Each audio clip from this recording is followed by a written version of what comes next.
Alright, so previously we learned about repositories, and with the addition of collaborators on a GitHub project, it has now become necessary for me to introduce branching. As we observe in the figure, we have one master branch which we already created from our git session repo 2. This branch holds record for every commit that is made onto the repository, and there is one more branch called the signed branch which seems to be derived from the master branch. This phenomenon of creating a copy of the code and later merging that back after making some changes to it is called branching, and is useful when certain changes can cause bugs that will result in crashing the whole source code. So to prevent that, collaborators and contributors make branches for themselves to work upon, and when they are satisfied with the results, these branches are then merged to the master branch. So to understand this better, let us take one example. So let's git bash in the repo, and let us first see what all branches we have right now by using the command git branch. So as you can see, we only have the master branch right now, and this asterisk represents which branch we are currently on. Now we'll create one branch by using the command git branch and then the branch name. So we'll write subject 2, let's say, right, and then git branch. So now we have subject to branch also, and then we are going to move on to that branch by using the git checkout, and then the branch name subject 2,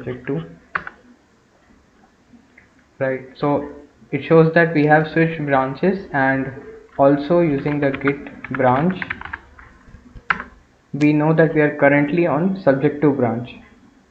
Now we'll make two new lectures.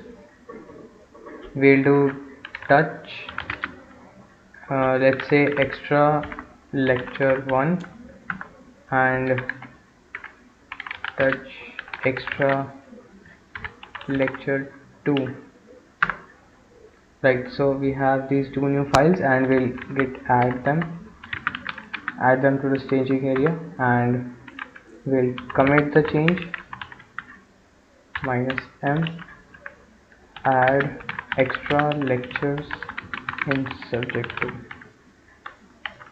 Be sure to use present tense.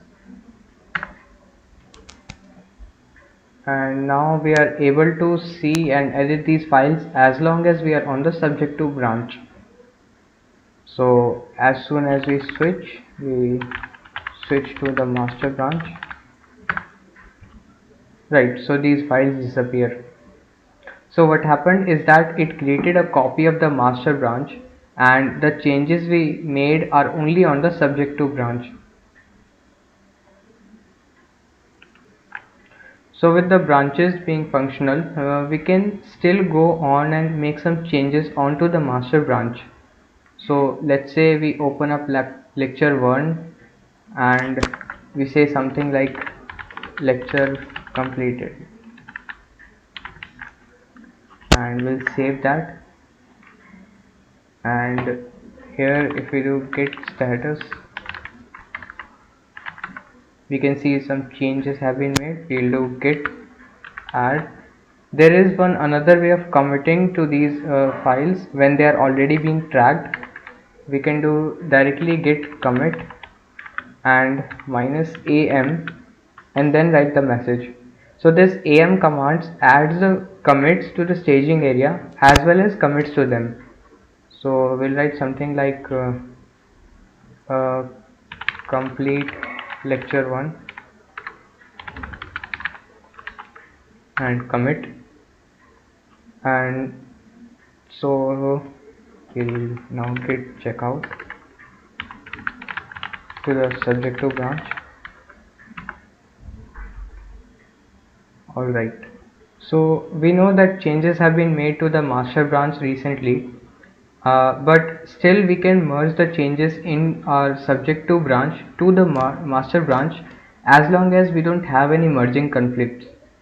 If that arises, we need to manually correct the conflicts. So to merge the branch, we'll first git checkout master,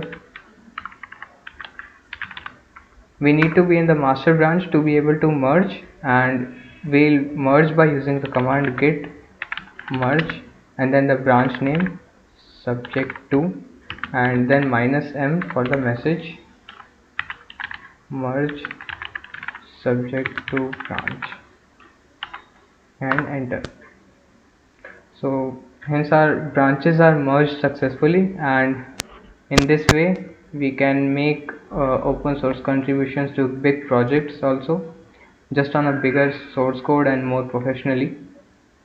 So we have learned how to contribute through branching, and in the next part we'll take a look at another simpler way of contributing to someone else's source code.